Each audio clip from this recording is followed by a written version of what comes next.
여러분 모두 여기 계신 분들 중에서 대다수가 알겠지만 지금 이제 우리 도심빛교회는 새로운 도전을 좀 준비하고 있죠. 네, 도심빛교회가 세워진 지가 지금 이제 1년 6개월 정도 된 것 같은데요. 드디어 처음으로 우리만의 자체 공간을 앞으로 가지게 됩니다. 물론 근데 교회가 그렇다고 곧 건물은 아닙니다. 사실 교회는 건물보다 훨씬 더 중요하고요. 건물보다 훨씬 더 큰 의미를 가지고 있죠. 네. 그래서 사실 교회에서 건물은 중요하지만 절대적으로 중요하진 않아요. 근데 그럼에도 불구하고요. 어떤 우리만의 공간이 있을 때 우리가 거기서 얻을 수 있는 유익들도 분명히 있습니다. 한번 생각해 보세요. 예를 들면 이런 거죠. 여러분 가정이 곧 아파트는 아니에요. 그렇죠? 근데 왜 모든 사람들이 가정을 이룰 때 가장 먼저 보금자리를 먼저 내 집을 먼저 장소를 마련하려고 하죠? 집이 곧 가정은 아니잖아요. 당연히 가정이 집보다 훨씬 중요하잖아요. 그럼에도 불구하고 사람들이 가정을 이룰 때 보금자리를 가장 먼저 준비하고 마련하는 이유는 집이 우리의 공간이 가져다주는 안정감과 책임감이라는 게 분명 존재하기 때문이에요. 네. 마찬가지입니다. 여러분 교회는 건물은 아니에요. 그런데 우리의 공간이 있을 때 우리가 거기서만 얻을 수 있는 안정감과 책임감이라는 게 존재합니다. 네. 그리고 우리만의 어떤 이제 확정된 어떤 자리 잡고 있는 공간이 있을 때 우리는 거기서 더 많은 사역들을 감당할 수 있어요. 네. 이런 의미에서 사실 이제 우리 도심빛교회가 뭐 어차피 금방이긴 하지만 어딘가에 이제 자리를 잡고 우리만의 공간을 가진다는 거는요. 그렇게 단순하지 않아요. 이제는 우리는 더욱더 우리 교회가 속해 있는 그 지역 사회를 더 섬기고 더 그곳에서 우리가 맡아야 할 더 많은 일들을 감당해야 한다는 사실 그런 책임감을 우리에게 굉장히 많이 부여해 줍니다. 네. 이런 의미에서 사실 우리가 어떤 공간으로 들어간다는 건요. 굉장히 사실은 큰 책임감을 요하는 어쩌면 부담스러운 일이기도 해요. 네. 그래서 저도 사실 부담돼요. 네. 분명히 부담됩니다. 그래서 어쩌면 이 일을 당장 당장 바로 하지는 않았죠. 그래서 여러분도 알다시피 우리는 작년에 세워졌을 때부터 계속 여기저기 좀 다른 공간들을 주일에만 빌려서 좀 떠돌아다녔었고요. 이 공간도 올 초에 새롭게 또 주일날만 빌려서 지금 사용하고 있는 도중이었죠. 근데 그러다가 우리 교회의 이 소식과 비전을 들은 전혀 다른 두 교회에서 우리 교회를 좀 도와주고 싶다라는 연락이 거의 비슷한 시기에 동시에 왔고요. 이걸 가지고 제가 우리 교회 리더들과 먼저 이야기를 나누고 좀 의견을 묻고 우리가 어떻게 할지를 좀 고민을 해봤습니다. 그리고 우리는 리더들과 함께 기도하고 이야기를 먼저 나눈 가운데 그래 이 동시에 어쨌든 두 교회에서 이렇게 도움을 준다는 것 자체도 하나님의 사인일 수 있으니 우리가 좀 더 용기를 가지고 담대히 나아가 보자라는 의견을 나눴고요. 그래서 건물을 구하고 이제 새로운 도전을 지금 해나가려고 합니다. 그리고 놀랍게도 이 새로운 도전을 해나가려고 하자 굉장히 주변에서 또 많은 도움의 손길들이 지금 저희에게 찾아오고 있어요. 네. 여기에 대해서는 이따 광고 시간 때 저희가 좀 구체적인 자료를 가지고 구체적으로 좀 공유하고 나누도록 하겠습니다.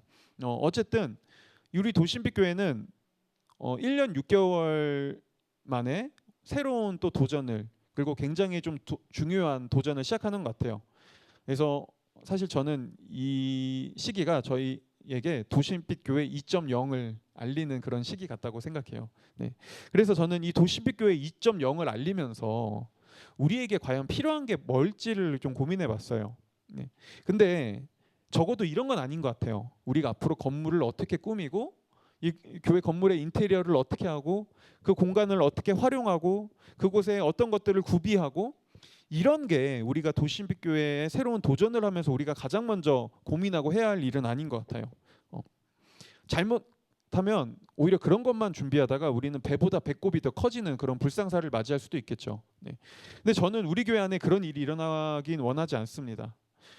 저는 우리가 그런 건물보다 더 중요한 우리의 가치와 방향성을 오히려 이때 더 점검하고 확인해야 된다고 생각하고요.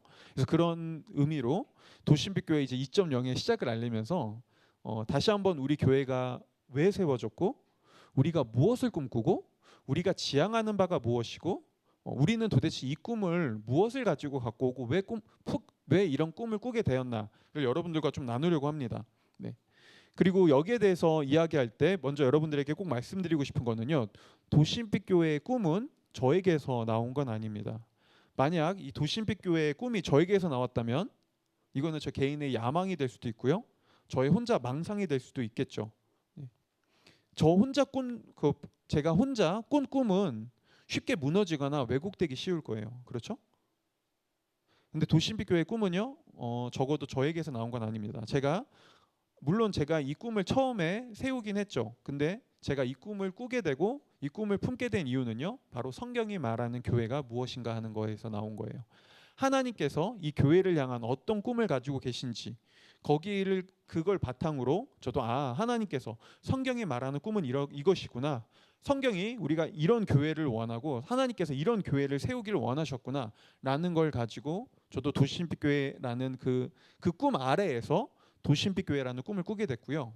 여러분들과 함께 앞으로 한 4주에서 5주 동안 우리가 그럼 꾸는 꿈이 무엇인지, 우리가 왜 이 꿈을 꾸게 됐는지, 성경이 왜 그것을 원하는지를 좀 얘기하려고 합니다. 네.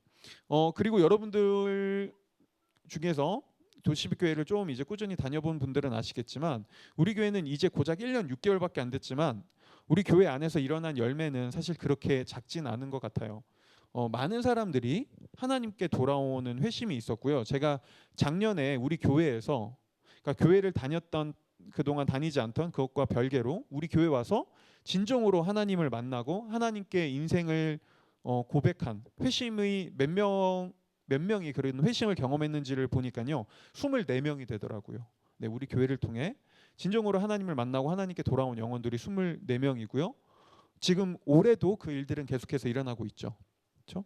그리고 또 예전에 공동체 안에서 교회 안에서 상처와 갈등을 경험했던 사람들이요. 도심빛 교회를 통해 새로운 공동체를 경험하고 있고요. 또 인생의 여러 어려움과 문제 속에서 갈등했던 사람들이 도심빛 교회를 통해 잃어버렸던 소망을 되찾고 소망을 회복하는 일들을 우리는 지금 경험하고 있습니다. 여기 있는 분들 중에서 또 거기에 주인공인 분들이 있죠. 그렇죠? 그리고 일은 여전히 진행 중이고요. 네. 여러분 이게 1년 6개월 동안 일어난 일이고요. 이 일을 통해 적어도 우리는 한 가지는 부정할 수 없는 것 같아요. 우리가 꾸고 우리가 지금 바라보고 있는 이 꿈을 분명히 하나님께서도 원하시는 거라는 거죠. 하나님께서 분명히 우리 안에서 일하고 있다는 거는 이 꿈이 정말 하나님께서도 원하시는 꿈이구나라는 걸 우리에게 분명히 알 수 있게 해줍니다. 네. 그렇다면 도대체 하나님께서 더 구체적으로 그분이 원하시는 교회, 그분이 꿈꾸는 교회, 그리고 결국엔 그걸 통해 우리가 가고자 하는 교회는 어떤 곳일까요? 오늘 먼저 그 첫 번째를 좀 여러분들과 나누려고 하는데요. 먼저 도심빛 교회가 꿈꾸는 우리의 첫 번째 꿈은요, 바로 예수 그리스도입니다. 네. 우리는 예수님을 꿈꿉니다. 그리고 우리가 예수님을 꿈꾸는 이유는 너무 명확합니다. 교회의 머리이신 예수 그리스도가 없이 다른 것들을 우리가 먼저 꿈꾸면 교회는 쉽게 무너지거든요. 근데 사실 생각해보면 이건 너무 당연한 얘기 같아요. 아니 교회는 예수님을 내 인생의 주인으로 고백한 사람들이 예수님을 따르는 사람들의 모임이 곧 교회인데 예수님을 꿈꾸는 건 당연하지 않나요? 근데 이 당연한 일이요. 사실 그렇게 당연하게 일어나지 않는 게 문제죠. 네. 오늘날 사람들은 모두 다 건강한 교회를 꿈꿔요. 그렇죠?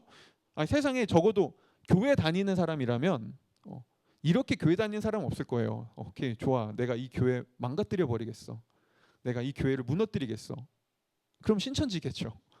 근데 그냥 정말 교회를 다니는 사람이라면 모두 다 건강한 교회를 꿈꾸고 건강한 교회를 원합니다. 그렇죠? 근데 그런데도 불구하고 모두가 건강하고 좋은 교회를 꿈꾸고 원하는데 왜 교회 안에서 그런데도 다투고 싸우고 갈라지고 분쟁이 일어나는 이런 일들이 도대체 왜 일어날까요? 이유는 간단합니다. 사람들은요, 건강한 교회를 꿈꾼다고 하지만 그 기준이 모두 나에게서 나옵니다. 그래서 사람들은 이렇게 생각하는 거예요. 내가 생각하는 건강한 교회는 이거야. 내가 생각하는 좋은 교회는 이거야. 그럼 교회는 이래야지. 아니 교회가 이래야 건강한 거 아니야? 자, 보세요. 만약에 성도 수가 한 100명인 교회가 있다고 해보자고요. 근데 이 100명이 다 건강한 교회를 꿈꿔요. 근데 그 건강한 교회의 기준이 다 달라요. 그럼 어떤 일이 일어날까요? 건강한 교회를 꿈꾸기 때문에 싸웁니다.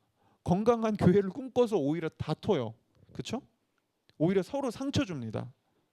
자, 바로 이게 우리가 단순히 그냥 건강한 교회를 꿈꾸는 게 아니라 먼저 예수님을 꿈꾸는 이유입니다. 왜냐하면 교회의 주인이 예수님이라면, 우리의 인생의 주인이 교회의 머리가 예수님이라면, 우리가 예수님을 꿈꿀 때 우리는 그분을 통해 진정하고 건강한 좋은 교회, 참된 교회가 무엇인지를 알 수 있거든요. 오늘 우리는 성경에서 예수님이 어떻게 이런 우리의 목자가 되어 주시는지에 대해서 좀 살펴보려고 하는데요. 오늘 우리는 예수님이 광야에 모인 수많은 사람들을 두고 그들을 목자 없는 양과 같이 여겼다라고 말씀하시는 걸 볼 수 있어요. 마가복음 6장 34절에서요. 6장 34절 다 같이 한번 읽어볼게요. 한번 읽어보겠습니다. 시작.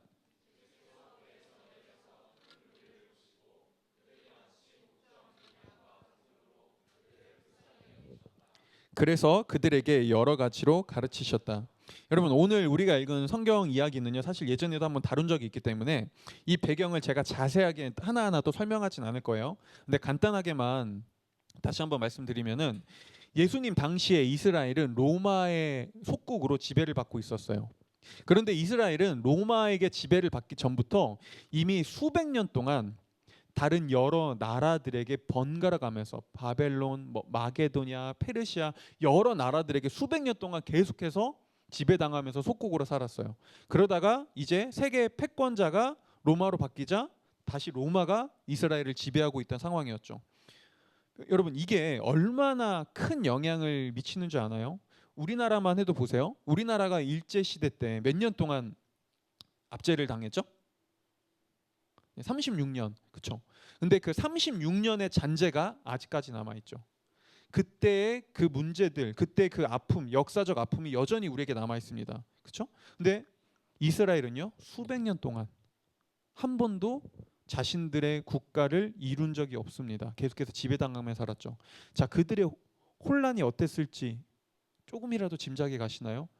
매번 새로운 나라가 들어설 때마다 그들은 문화가 바뀌고 언어가 바뀌고 법이 바뀌고 매번 바뀌어요. 매번마다 새로운 핍박을 당해요. 아니, 이게 얼마나 큰 혼란이겠어요. 그렇죠? 당연히 이 가운데서 누가 가장 큰 고통을 겪었을까요? 당연히 아무런 힘없는 소시민들이었겠죠. 네.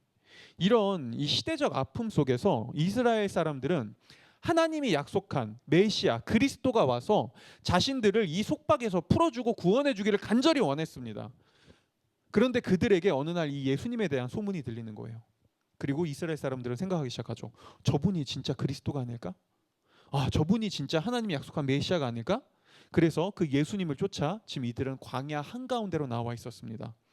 남자만 5천 명, 여성과 아이까지 합치면 10,000명이 넘는 사람들이요. 네.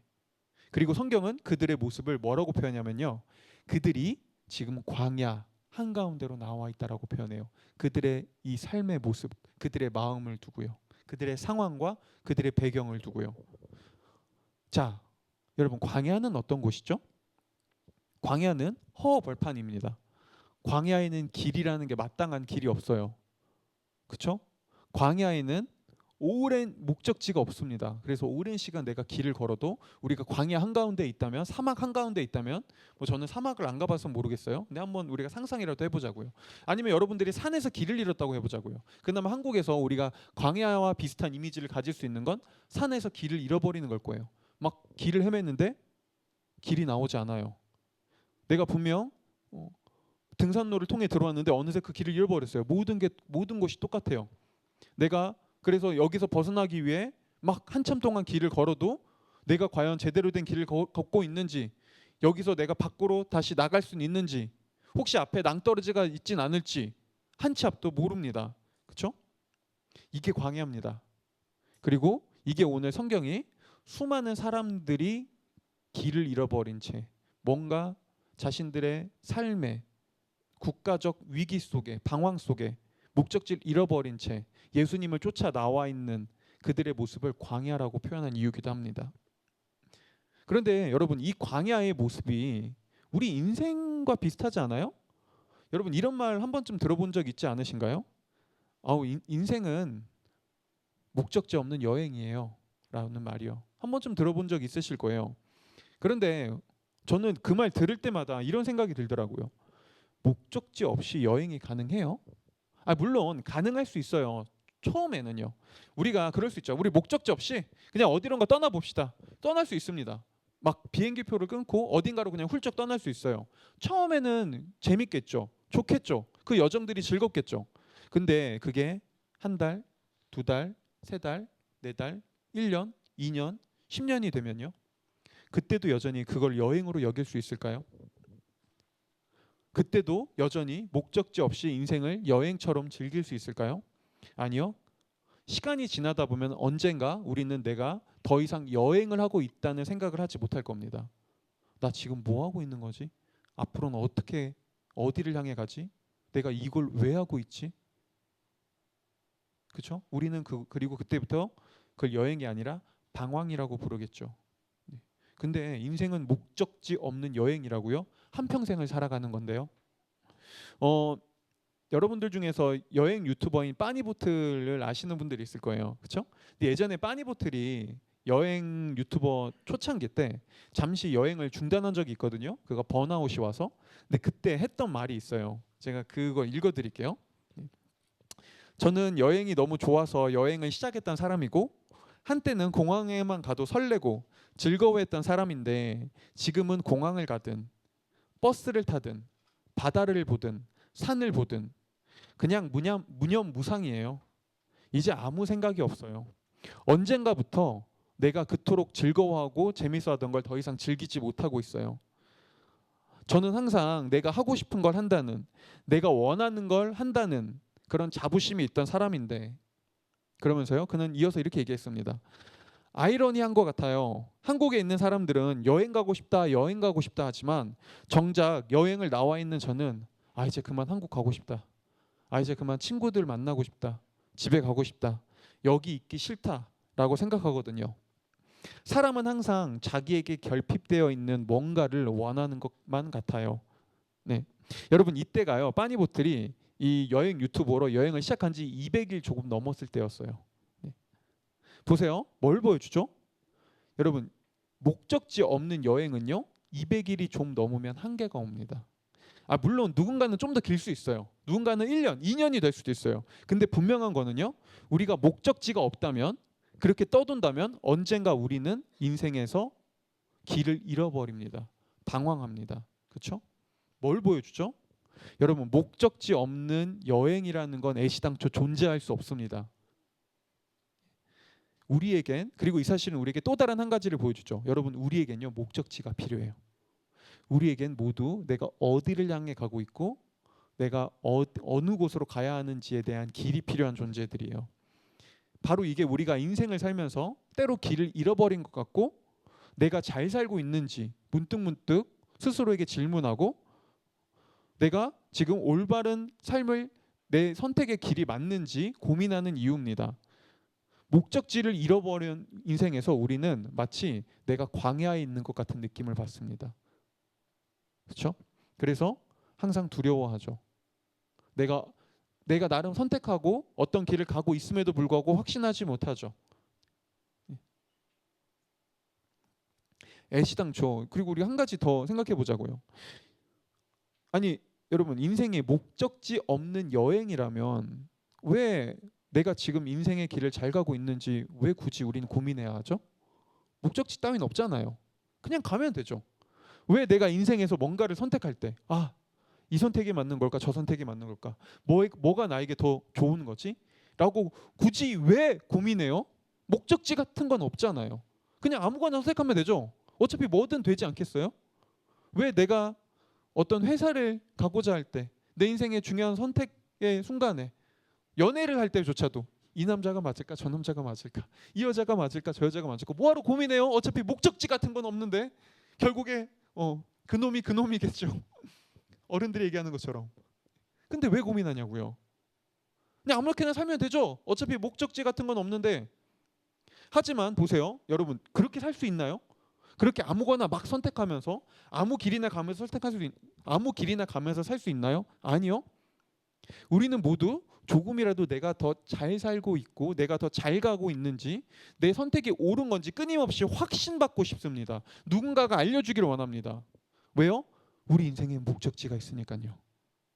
우리에겐 돌아가야 할 어떤 집이라는 곳이 존재하니까요. 그렇죠? 왜 우리는 빠니보틀처럼 인생의 여행을 떠났다가도, 인생에서 어딘가로 여행을 떠났다가도 조금만 시간이 지나면, 여러분 그런 경험 해본 적 있잖아요. 아, 이제 그만 집에 가고 싶다. 아, 너무 힘들어.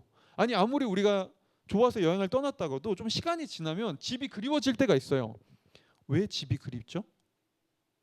왜 우리는 여행을 떠났다가 집이 그립고 집에 돌아가고 싶다는 생각을 하죠? 집이라는 곳이 존재하니까요. 내가 돌아가야 할 그 집이라는 곳이 존재하기 때문에 우리는 집이 그립고 어딘가로 다시 되돌아가고 싶어 하죠. 그렇죠? 이게 우리 인생의 내면에서도 일어나는 일입니다.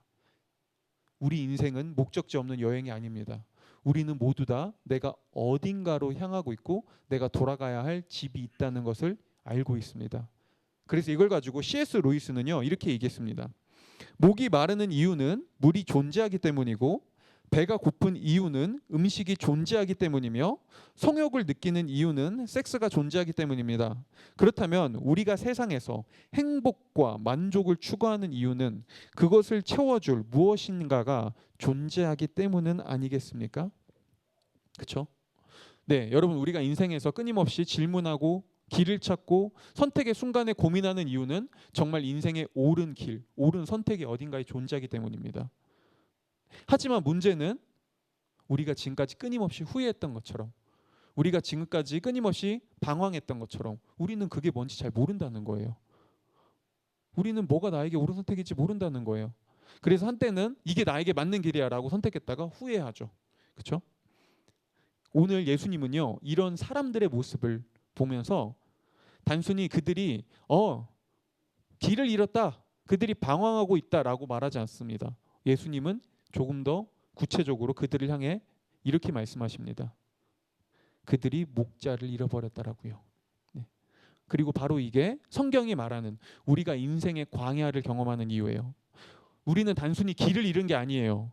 우리는요, 나를 참된 목적지로, 나를 진정한 나의 집으로 이끌어줄 목자를 잃어버렸습니다.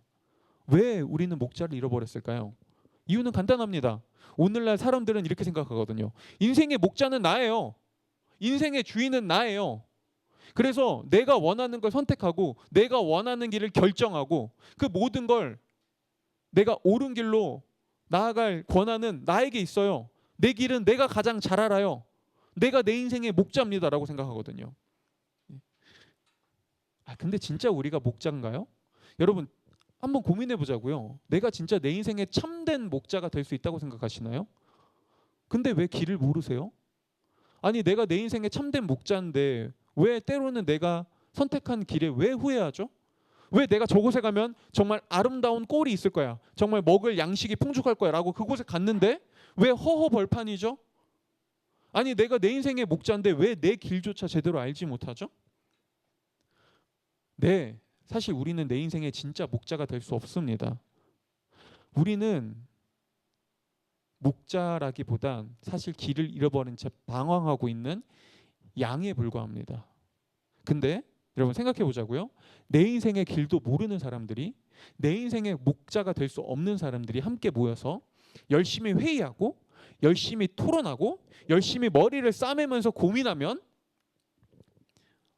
우리가 가야 될 길이, 우리 교회가 어떤 교회가 돼야 되는지를 우리의 힘으로 알 수 있을까요? 흔히 사람들은 근데 너무 쉽게 그냥 그렇게 생각하는 것 같아요. 흔히 말하면 집단 지성의 힘을 믿는 거죠. 그래서 우리가 서로 의견을 모으고 힘을 모으고 머리를 맞대고 고민하면 이 문제를, 이 난관을, 우리의 목적지를, 우리의 방향성을 우리가 알 수 있을 거라고 생각하는 겁니다. 물론 함께 고민하고 토의하는 거 중요합니다. 하지만 여러분 보세요. 그런 것으로 우리가 올바른 길을 찾고 진정한 목적지, 인생의 목적지, 그리고 교회의 목적지를 알 수 있다면, 그렇다면 지금 까지 있었던 수많은 세상의 문제들도 집단 지성으로 해결할 수 있지 않았을까요?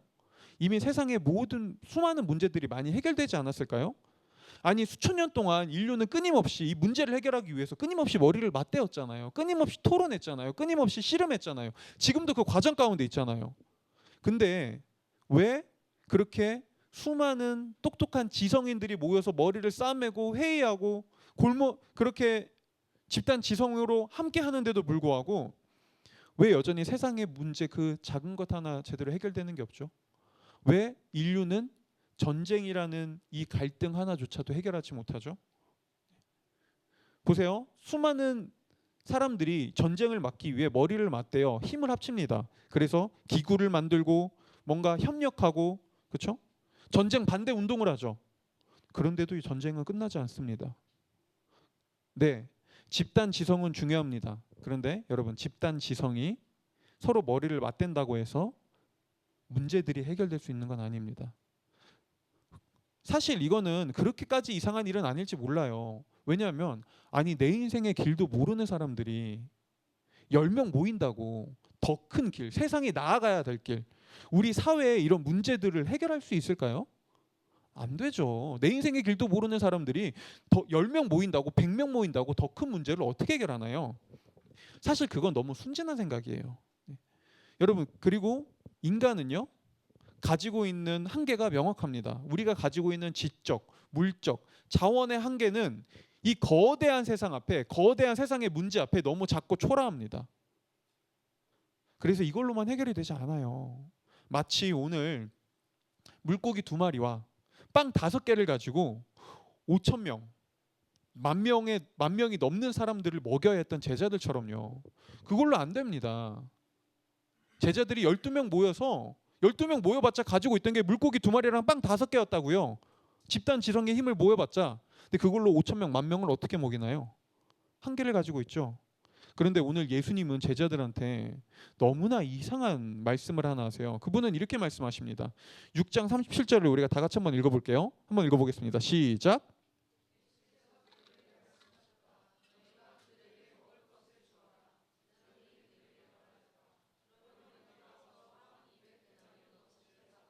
그들에게 먹이라는 말씀입니까?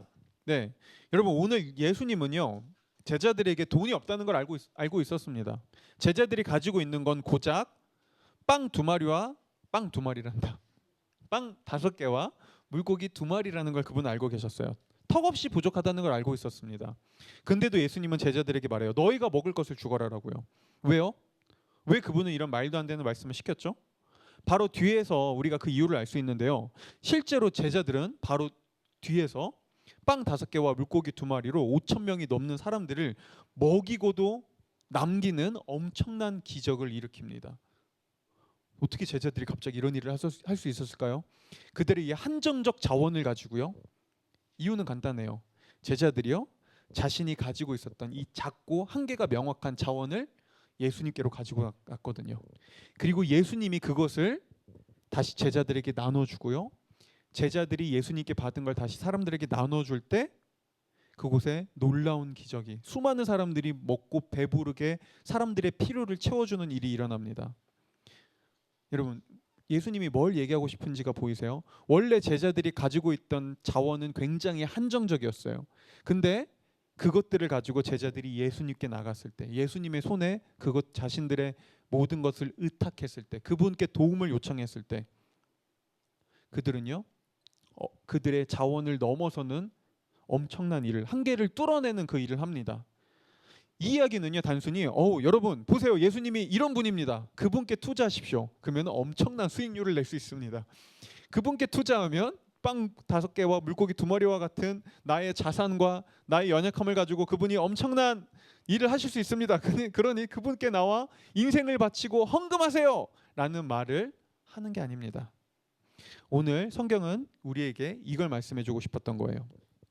너희가 가지고 있는 자원은 한정되어 있고 그것으로 너희는 인생과 세상의 진정한 문제를 해결할 수 없다. 너희가 가지고 있는 것들은 이 세상의 거대한 문제를 해결하기엔 너무 초라하고 부족하다.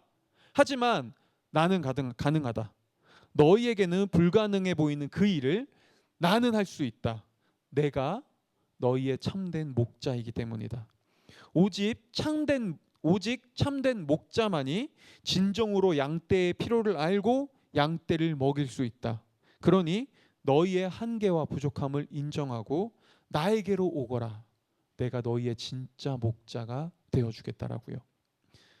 바로 이게 예수님이 우리의 진정한 목자가 되어주셔야만 하고 우리가 그 예수님을 목자로 두기를 꿈꾸는 이유입니다. 앞서 말했던 것처럼 여러분, 우리가 가지고 있는 자원과 한계와 지혜는 너무 부족합니다. 그건 한계가 명확합니다. 우리가 아무리 힘을 모아도, 우리가 아무리 머리를 싸매도, 우리가 아무리 서로 토론하고, 우리가 아무리 뭔가 시간을 보내도 그것으로 우리는 진정한 문제 해결책, 진정으로 우리가 가야 할 그런 꿈과 방향성을 우리는 발견할 수 없습니다. 아무리 우리가 함께해도, 아무리 우리가 힘을 모아도 기껏해야 우리가 가질 수 있는 건 물고기 2마리와 빵 5개 정도에 지나지 않아요. 근데 반면에 우리가 처해 있는 상황들, 우리가 살아가는 사회들, 우리 앞에 겹겹이 쌓여 있는 문제들, 이 깨어진 세상 속에서 우리를 향해 다가오는 그런 수많은 사안들은 훨씬 거대하죠. 근데 이것으로 어떻게 우리가 가지고 있는 이 한정적 자원으로 그걸 어떻게 극복하고 이겨낼 수 있죠? 어떻게 그 문제를 해결할 수 있죠? 그렇죠? 근데 이 문제를 해결할 수 있는 방법이 있어요. 바로 우리가 이 사실을 인정하기만 하면 돼요. 이거 우리의 힘으로 안 되는군요. 이거 내가 할 수 없군요. 나의 자원으로, 우리의 자원으로 이거 불가능하군요. 우리에게 예수님이 필요합니다. 우리에게 다른 목자가 필요합니다. 우리에겐 이 문제를 해결할 수 있는 참된 목자가 필요합니다. 라고 예수님을 우리의 목자로 그대로 고백하고 인정하는 것이죠. 이게 우리가 예수님을 꿈꾸는 이유입니다. 도심빛교회의 목자는 오직 예수 그리스도만이 될 수 있습니다. 그분이 우리의 목자가 되셔야만 합니다. 자, 그렇다면 구체적으로 예수님을 우리의 목자로 인정한다는 건 어떤 걸까요? 오늘 예수님은요, 목자 없는 양과 같은 사람들을 보고 그들을 불쌍히 여기세요. 근데 여기서 불쌍히 여기셨다라는 이 성경의 헬라어 단어는요, 오직 이 단어는 예수님께만 사용됩니다. 그러니까 단순히 우리가 일반적으로 생각하는 누군가를 긍휼히 여기고 누군가를 불쌍히 여기며 안타까워하는 그런 단어가 아니에요. 여기서 예수님이 불쌍히 여겼다라는 말은 그것을 뛰어넘습니다. 이거를 조금 더 쉽게 설명하면 이런 거예요. 제가 예전에도 이거 똑같은 예로 설명한 적이 있는데요. 여러분, 만약에 내 자녀가 심각한 병에 걸려서 아파하고 있다고 해보자고요. 고통당하고 있어요. 그럼 당연히 우리는 그 자녀를 두고 어떤 마음이 들까요? 불쌍한 마음이 들겠죠. 안타까운 마음이 들 거예요. 근데 하지만 고작 그뿐일 거예요. 그 자녀를 위해 우리가 해줄 수 있는 건 없어요. 그 자녀를 위해 우리가 할 수 있는 건 안타까운 마음으로 병원에 맡기는 거죠. 그 의사에게 모든 걸 의탁하는 겁니다. 그렇죠? 우리가 그 자녀를 위해 뭔가 해줄 수 있는 그런 건 존재하지 않아요. 자, 일반적으로 우리가 생각하는 불쌍함은 이 정도입니다. 근데 오늘 성경이 말하는 불쌍함은요, 이런 차원이에요. 자, 내 자녀가 아파요. 심각한 병에 걸렸어요. 근데 내가 그 병을 치유할 수 있는 세계에서 가장 큰 권위자라면요, 내가 그 누구보다 그 병에 대해서 잘 알고 그 병을 치유할 수 있는 유일한 권위자라면 어떻게 할까요? 내 자녀가 아프겠죠? 불쌍할 거예요. 안타깝습니다. 근데 그거를 안타까운 마음으로만 두지 않겠죠. 적극적으로 가서 내 모든 걸 할애하고 내 모든 걸 쏟아부어서 자녀를 내가 직접 치유할 거예요. 자녀를 회복하겠죠. 그렇죠? 이게 오늘 성경이 예수님이 사람들을 불쌍히 여겼다라고 할 때 사용된 단어의 의미입니다. 예수님은 단순히 마음으로만 안타까워한 게 아니라요, 그 사람들의 문제를 해결할 수 있는 권능자로, 권위자로, 의사로 그들을 불쌍히 여겼어요. 자, 예수님이 그들의 문제를 해결할 수 있는 분이에요. 그들을 불쌍히 여겼어요. 그럼 이제 어떻게 할까요? 당연히 그 문제를 해결하기 시작하시겠죠. 그 문제에 적극적으로 개입하시겠죠. 그렇죠? 그리고 그 문제에 적극적으로 개입하시며 그들을 회복하고 치유하면서 예수님이 한 일은 바로 이거였습니다. 그들을 가르치기 시작했어요. 예수님은 놀랍게도 먼저 그들을 가르치세요. 자, 이 말을 듣고 우리는 이렇게 생각할 수도 있어요. 잠깐만요. 아니, 우리를 회복하고 치유해 준다면서요. 사람들을 고쳐준다면서요. 문제를 해결해 준다면서요. 근데 왜 가르치죠? 아니, 저 그건 별로예요. 아니, 그냥 이 문제만 좀 해결해 주세요. 저에게 지금 이 문제가 있어요. 제 앞날에 지금 제가 이걸 모르겠어요. 제가 지금 이런 선택의 갈등의 순간이 있어요. 제 인생에 지금 이런 부족함이 있어요. 그럼 이거 해결해 주시면 되잖아요. 근데 왜 가르친다는 거예요? 아니 그건 제가 원하지 않아요. 저 가르치는 건 필요하지 않아요. 그냥 이것만 도와주세요. 우리는 이렇게 생각하곤 합니다. 근데 여러분 이 문제는 그렇게 간단하지 않습니다. 만약에 여러분들이 병원에 가봤다면 좋은 의사의 처방전을 받아봤을 거예요. 주사를 맞고요. 근데 의사가 그때 꼭 우리에게 주사 놓고 약만 처방해주고 끝나던가요? 아니요. 좋은 의사는요 반드시 우리에게 가르칩니다. 이런 음식을 당신은 끊어야 됩니다. 앞으로 이렇게 하면 안 됩니다. 이 상처 부위에 물이 닿으면 안 됩니다. 심각한 운동을 당분간은 쉬셔야만 합니다. 음식은 이런 걸 먹고 생활 습관을 이렇게 고치셔야 됩니다. 그렇죠? 의사는 반드시 우리를 가르쳐요. 왜냐하면 우리 삶의 문제가 진짜 해결되기 위해선 약 먹고 주사 맞는 걸로 해결되지 않거든요. 물론 잠깐은 해결돼요. 근데 우리의 잘못된 생활 습관, 식습관을 그대로 가지고 있잖아요. 그러면 문제는 다시 찾아옵니다. 다시 또 다른 질병이 또 찾아옵니다. 그렇죠? 근데 우리는 하나님한테 그렇게만 원하는 거예요. 잘못된 생활 습관을 가지고 잘못된 식습관을 가지고 살아가다가 병에 걸려요. 그럼 하나님 앞에 찾아가 이렇게 얘기하는 거죠. 병만 고쳐주세요. 이것만 해결해 주세요. 제가 원하는 건 이거예요. 자, 하나님 그렇게 해줄 수 있어요. 근데 그 병 해결해 준다고 문제가 해결돼요? 진짜 근원적 문제가 해결되는 건가요? 아니요. 내 생활 방식이 잘못되어 있다면 다시 문제는 터지죠. 다시 재발하죠. 그리고 바로 이게 하나님이 우리를 가르쳐 주시는 이유예요. 그분은 우리의 진짜 인생의 근본적 문제를 해결하기 위해 우리를 가르치세요. 우리가 어떤 길을 가야 되고 우리가 인생에서 어떤 선택을 해야 되고 어떤 결정을 해야 되며 무엇이 우리가 진짜 걸어가야 할 길인지를 우리에게 가르쳐 주십니다. 그게 목자의 역할이거든요. 그렇죠? 바로 이게 목자이신 예수님이 사람들을 가르치신 이유입니다. 여러분 진짜 건강한 삶을 살아가고 싶다면, 여러분 진짜 내 인생의 바른 길을 알고 싶다면, 진짜 회복된 인생을 살아가고 싶다면 단순히 내 취업의 문제, 직장의 문제, 결혼의 문제, 돈의 문제가 아니라 여러분 우리는 광야에서 목적지가 어딘지를 알아야 돼요. 내가 어디를 향해 가고 있고 어떤 존재고 무엇을 향해 살아가는지를 알아야 됩니다. 근데 우리에겐 내 인생을 가르쳐주고 내 인생의 길을 제시해줄 목자, 인도자가 필요합니다. 그렇죠? 바로 이게 우리가 교회에서도 예수 그리스도를 목자로 두고 그분을 꿈꿔야 하는 이유입니다. 앞서 말했던 것처럼 사람들은 자, 좋은 교회가 뭐예요? 건강한 교회가 뭔가요? 라고 얘기하면 저마다 다 답이 달라요. 사람마다 다 생각이 다릅니다. 그런데 그런 사람들이 내가 원하는 교회를 꿈꾸며 이 안에서 자, 우리 이런 건강한 교회를 향해 갑시다 라고 하니까 어떤 일이 일어날까요? 제각기 다른 길을 가요. 그래서 그러다가 서로가 싸워요. 아니 그건 안 건강해. 이게 건강한 거예요. 이게 좋은 거예요. 그렇죠? 뭘 보여주죠? 물론 그게 틀린 거 아니에요. 그거 좋은 거예요. 근데 왜 그렇게 좋은 걸 가지고 싸우냐고요? 왜 그렇게 좋은 건강한 교회를 얘기하면서 왜 서로 상처 주냐고요? 왜냐하면 각자가 내가 목자가 되려고 하거든요. 내가 이 교회의 인도자가 되려고 하거든요.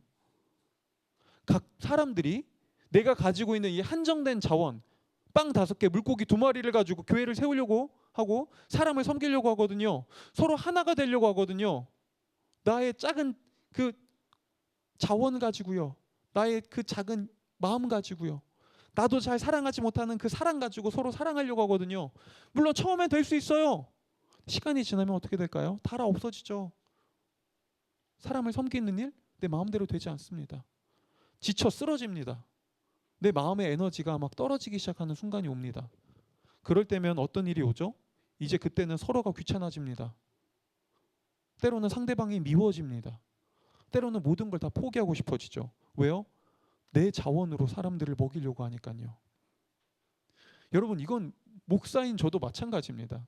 여러분 목사인 제가 여러분들의 목자가 될 수 있을까요?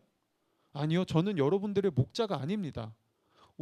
성경적으로 보면 목사는 목자가 아니라 양떼를 목자의 명령에 따라 양떼를 치는 개죠.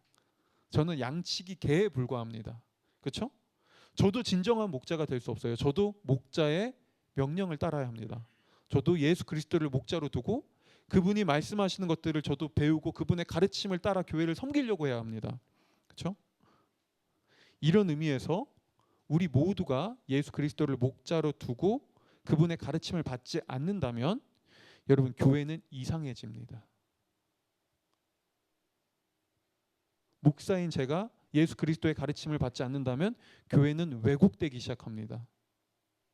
그리고 성도들이 교회 공동체가 예수 그리스도를 머리로 두는 것이 아니라 목사를 목자인 것처럼 바라고 이 빵 5개 물고기 2마리밖에 없는 저를 바라보며 저 좀 먹여주세요. 저 좀 배불리게 해주세요. 저를 좀 섬겨주세요. 라고 한다면 여러분 결코 그것을 얻어갈 수 없을 겁니다. 저에게 실망하실 거예요. 그렇죠?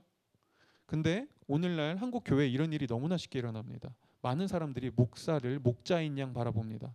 물론 여러분들 그렇다고 목사를 무시하라는 말은 아니에요. 하지만 그렇다고 목사가 목자는 아닙니다. 그렇죠? 저는 이 교회의 바른 길을 알 수 없습니다. 저는 그걸 세울 수 없습니다. 저는 여러분들을 진정으로 사랑해주고 싶습니다. 진정으로요. 근데 저의 마음으로는 안 됩니다. 여러분들이 원하는 그 사랑과 섬김을 저는 줄 수 없습니다. 제가 가지고 있는 건 빵 5개와 물고기 2마리밖에 없거든요. 저도 그분께로 나아가지 않는다면, 제가 그분과 멀어진다면 여러분들을 진정으로 섬길 수 없습니다. 그렇죠? 근데 여러분 이건 단순히 목사인 저에게만 해당되는 말은 아니에요. 우리는 모두 크던 작던 생각해 보세요. 우리는 모두 누군가의 길잡이 역할을 조금씩 할 때가 있어요. 네. 여러분 그런 적 있지 않나요? 내 주변의 친구들 아니면 우리 교회에 고민이 있는 지체들 아니면 내가 사랑하는 가족들 누군가의 말을 들어주고 그 사람을 위로해주고 그 사람에게 공감해주고 그 사람에게 조언해준 적 있지 않나요? 야 이게 맞아 이렇게 해봐. 그래 맞아 너 지금 잘하고 있어. 그런 조언들 얘기들을 해본 적 있지 않나요? 뭐 하는 거죠? 그 순간 우리는 누군가의 길잡이가 되어주는 거예요. 우리도 크고 작은 길잡이가 되어주는 거죠. 근데 여러분 내 인생의 목자도 참된 목자가 될 수 없는 내가 다른 사람의 길잡이 역할을 하다간 자칫하면 둘 다 길을 잃어버립니다. 둘 다 구덩이에 빠져버립니다. 그리고 예수님은 이런 일이 실제로 교회 안에서도 얼마든지 일어날 수 있다는 걸 알고 계셨고요. 그래서 그분은 이렇게 말씀하셨어요. 마태복음 15장 14절에서요. 제가 읽어드릴게요. 그들을 내버려 두어라. 그들은 눈먼 사람이면서 눈먼 사람을 인도하는 길잡이들이다. 눈먼 사람이 눈먼 사람을 인도하면 둘 다 구덩이에 빠질 것이다. 그렇죠? 여러분, 네, 우리는 모두 누군가의 때론 길잡이 역할을 할 때가 있고요. 참된 인생의 목자가 될 수 없는 내가 다른 사람의 길잡이 노릇 잘못하다간 우리 다 구덩이에 빠집니다. 뭘 보여주죠? 여러분 저만 예수 그리스도를 목자로 두고 그분을 따라야 하는 게 아니에요. 여러분들도 누군가의 길잡이고요. 여러분들도 누군가를 치는 그런 존재들입니다. 그렇죠? 여러분들도 예수 그리스도를 바라보고 그분을 통해 배우셔야 합니다. 그리고 우리가 함께 예수님을 우리의 목자로 두고 그분께 배우고 그분께 가르침을 받을 때 놀랍게도 우리는 하나가 되어가는 걸 경험합니다. 서로 다르고 생각도 다르고 중요하게 여기는 것도 다르고 가치관도 다른 사람들이 예수님을 우리의 목자로 두고 그분을 따라갈 때 우리는 놀랍게도 하나를 이루어갑니다. 하나의 길을 바라보죠. 그리고 그때부터요 우리는 새로운 열매를 맺기 시작합니다. 나의 목적지가 우리가 가야 할 길이 어딘지를 알기 시작하죠. 그렇죠? 바로 이게 예수님을 목자로 두고 우리가 그분을 따를 때 일어나는 일이에요. 네. 마지막으로 예수님을 목자로 두고 따를 때 우리는 교회를 통해 이 세상을 회복하시는 하나님의 일을 경험할 수 있어요. 오늘 성경에서 우리는 굉장히 인상적인 부분을 하나 볼 수 있는데요. 예수님이 이 5천 명이 넘는 사람들을 먹이는 일을 자꾸 제자들을 통해 일부러 하신다는 거예요. 제자들에게 자꾸 그 일을 시킨다는 거예요. 그리고 거의 모든 성경학자들은요 이 부분을 해석하면서 이렇게 말합니다. 턱없이 부족했던 빵 5개와 물고기 2마리를 예수님이 제자들에게 나누어 주고 제자들이 그걸 예수님께 다시 받아서 사람들에게 나누어 줄 때 그 사람들이 배불리 먹고 그 사람들이 이 삶이 회복을 경험하게 된 이 이야기는 훗날 제자들을 통해 세워질 교회를 통해 하나님이 이 세상에 할 일을 미리 보여주는 것이다라고요. 네, 여러분, 예수님은요 깨어진 세상에서 이 광야처럼 길을 잃어버리고 인생의 목적지를 잃어버린 채 삶에 방황하고 있는 사람들을 회복하고 치유하기를 원하셨어요. 누구를 통해서요? 교회를 통해서요. 교회를 통해서 예수님은 이 세상을 먹이길 원하셨어요. 왜냐하면요, 여러분 알 거예요. 이 깨어진 세상은 너무나 거대하고요. 우리가 가지고 있는 자원은 너무 한정적이라 나 혼자 이 세상을 회복하는 거요? 그거 불가능해요. 솔직히 불가능해요. 아니, 내 인생도 내가 회복 못 하잖아요. 내 인생도 내가 회복 못 하고 못 돌보는데 아니 어떻게 세상을 회복시켜요? 어떻게 세상을 고쳐요? 근데 흔히 사람들은 너무 이런 이상주의적 생각을 하는 것 같아요. 네, 때로는요. 내가 여기서 노력하고 우리가 힘을 모으면 이 세상을 회복하고 고칠 수 있을 거야. 아니 물론 그런 운동들 필요하다니까요. 근데 결국엔 어떤 일이 일어나죠? 다 많은 사람들이 그러다 좌절하고 무너집니다. 왜냐하면 세상의 벽이 너무 크거든요. 아니면 어떤 사람들은 그래서 그 속에서 건강함을 외치다가 때로는 더 큰 증오에 빠지기도 해요. 뭐야, 역시 세상은 이렇게 악하고 세상은 이렇게 못되고 못된 사람들이 넘쳐나고 이기적 사람들이 넘쳐나는 곳이야. 세상에서 나만 건강하고 다른 사람들은 다 자기들만 아는 이기주의자야라고 하면서 나의 건강함 때문에 다른 사람들을 혐오하는 이런 일들이 일어납니다. 그렇죠? 이게 한정적 자원을 가진 우리가 건강함을 꿈꿀 때 일어나는 일이에요. 근데 성경은요, 이 일이 교회를 통해 일어날 수 있다고 해요. 왜냐하면 우리는 예수 그리스도를 목자로 고백하고 나의 한정적 자원을 가지고 일하는 것이 아니라 이 세상을 창조하시고 지금도 세상을 회복하기 원하시는 예수님의 힘을 통해 이 세상을 회복하고 그들을 섬기려고 하거든요. 그렇죠? 바로 이게 예수님이 오병이어 사건을 통해 제자들에게 가르쳐주고 싶었던 일이었어요. 그분은 이걸 얘기해주고 싶었던 거예요. 나는 너희에게 생명을 주기 위해 왔다. 그리고 이 생명은 너희뿐만 아니라 이 세상 모든 사람들에게 필요하다. 하지만 나는 이 사명을 내가 직접 하는 것이 아니라 이제부터 너희들에게 맡긴다. 이제는 너희가 이 일을 해야 한다. 너희가 먹을 것을 주거라. 그게 교회의 역할이다라고요. 오늘날 사람들은요, 흔히 교회를 너무 개인적 공간으로 생각하는 경향이 짙습니다. 특히 현대 사람들은요. 그래서 교회를 바라볼 때, 교회를 대할 때 이런 식으로 바라보는 거예요. 이 교회가 나에게 뭘 줄 수 있지? 이 교회를 통해 내가 얻을 수 있는 건 뭐지? 이 교회에 어떤 프로그램이 좀 구비되어 있지? 이 교회 목사님의 설교는 좀 어떠지? 이 교회 공동체는 좀 내가 속할 만한가? 괜찮은가?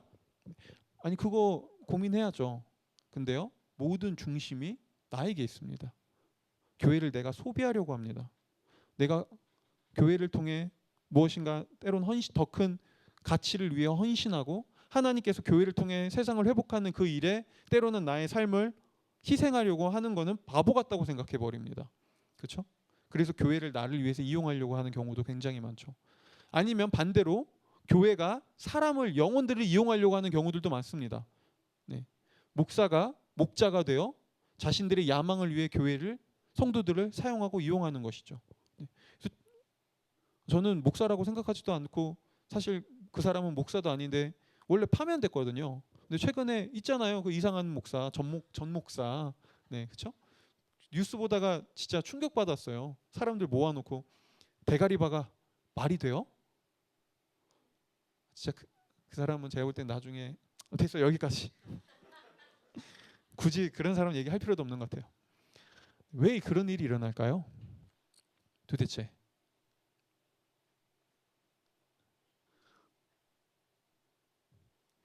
우리는요, 목자를 잃어버렸어요. 교회 안에서도요, 사람들은 참된 목자를 잃어버렸습니다. 그렇죠? 근데 보세요, 예수 그리스도가 우리의 목자가 될 때 어떤 일이 일어날까요? 우리는요, 세상을 회복하는, 오늘도 이 세상을 치유하고 회복하는 이 세상 속에서 길을 잃어버리고 방황하고 인생에 이해할 수 없는 상처와 아픔과 문제 속에서 자신의 삶을 자신의 삶의 희망을 잃어버린 채 살아왔던 사람들을요, 하나님은 회복하기를 원하고 회복하고 계십니다. 우리가 그 하나님의 일하심을 볼 때 우리는 이렇게 고백할 수 있게 되죠. 하나님, 저도 그 일에 동참하고 싶습니다. 그 일에 나의 삶을, 나의 인생을 내가 그것을 위해 희생하고 헌신할 수 있습니다. 그게 너무나 가치 있다는 걸 알기 때문입니다라고요. 동시에 예수 그리스도를 우리의 목자로 둘 때 교회는요, 사람들을 교회를 위해 사용하고 희생시키는 것이 아니라 그 사람들의 필요를 채우고 먹이기를 원하시는 예수님의 마음을 바라보죠. 그래서 지금도 이 교회 안에 굶주려 있는 수많은 사람들, 길을 잃어버린 수많은 사람들, 그들을 우리가 먹이고 채워야 되는구나라고 생각하고요.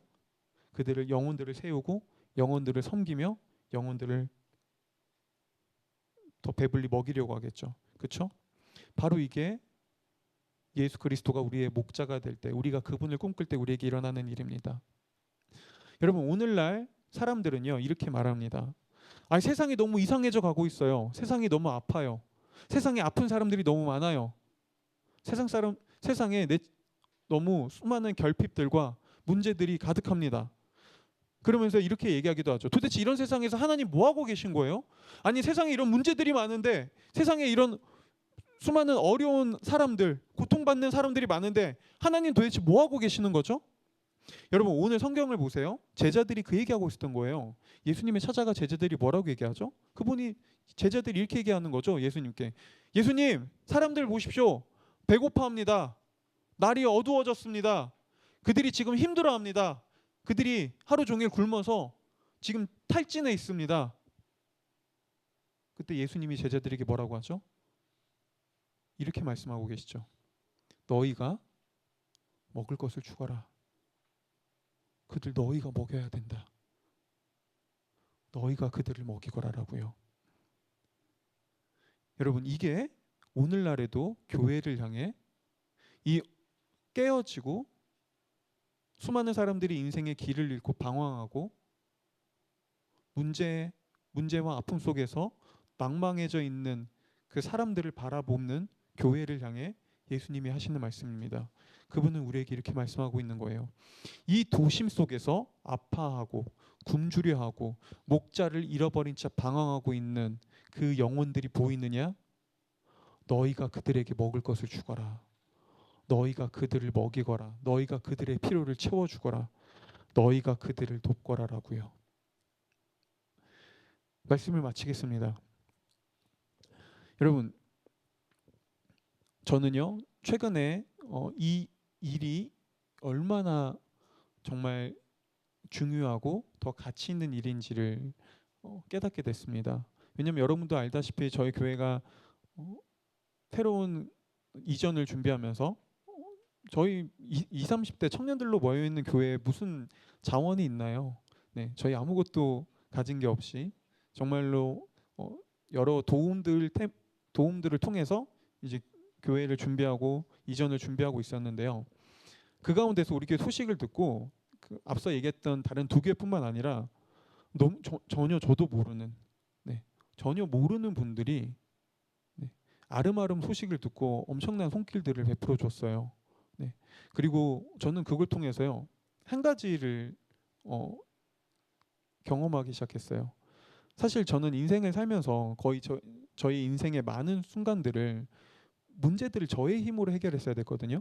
그러니까 저는 제가 인생에 어려움이 있을 때 가정을 통해서 아니면 누군가에게 도움을 받고 누군가에게 뭔가 필요를 채워주는 것들을 거의 경험해 본 적이 없습니다. 거의 모든 문제를 제가 스스로 저희 힘으로 헤쳐나가고 이겨내야만 했죠. 물론 때에 따른 하나님의 도우심이 있었지만 그래도 결국엔 모든 것들을 제 힘으로 해나가야 되는 순간들이 많았어요. 근데 인생에서 당연히 이번에도 저는 하나님께 기도하면서 이 모든 걸 결국엔 제가 또 교회 목사기도 하니까요, 책임지고 많은 것들을 내가 해나가야지. 결국엔 또 내가 헤쳐나가야 될 일이야 라고 계획하고 준비하고 있었는데요.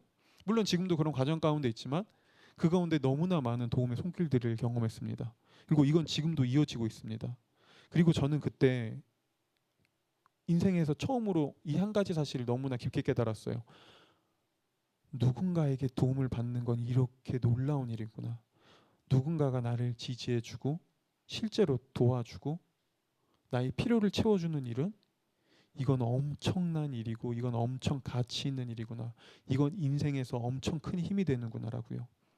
그리고 저는 그걸 경험하면서요, 하나님이 저에게 이렇게 말씀하시는 것만 같았습니다. 저뿐만 아니라 우리 교회에게도요. 너희가 앞으로 그 일을 해야 된다. 너희가 그들을 채워야 된다. 너희가 그들을 먹여야 된다. 오늘날 이 도심 속에서 수없이 방황하고 때로는 가정의 아픔 속에서 사랑과 다른 누군가의 지지와 다른 누군가에게 응원받지 못하고 때로는 물질적 도움을 받지 못하고 눈물 흘리고 있는 수많은 영혼들, 이제 너희가 그들을 채워야 된다. 너희가 그들의 필요를 너희가 먹여야 줘야만 한다라고요. 여러분, 왜 이 교회를 다니시나요? 여러분, 이곳에서 무엇을 바라고 원하십니까? 여러분들은 이곳에서 무엇을 꿈꾸시나요? 그것이 무엇이든지 간에요, 여러분이 원하는 그것을 저는 줄 수 없습니다. 네, 여러분, 저를 바라보지 마세요. 저를 바라보지 마세요. 네, 여러분, 우리가 저와 여러분이 함께 꿈꾸고 바라봐야 할 유일한 목자는요, 오직 예수 그리스도입니다. 우리 그분을 바라봅시다. 우리 그분을 바라보고 그분을 꿈꾸고 우리 그분의 가르침을 따라 우리 함께 나아갑시다. 그리고 그분이 지금 이 순간에도 우리 삶 속에서 여러분 각자 한 사람 한 사람을 지금까지 먹이시고 입히셨던 것처럼, 우리의 필요를 보이지 않는 곳에서 채워주셨던 것처럼, 여러분 이제 우리도 다른 누군가의 필요를 채워줍시다. 너희가 먼저 먹을 것을 주거라라는 그분의 말씀에, 네 주님, 이제 우리가 당신의 일에 동참하겠습니다라고 그렇게 고백하는, 네, 그렇게 예수 그리스도를 꿈꾸고 나아가는 그런 저와 여러분이 되기를 소망합니다. 기도하겠습니다.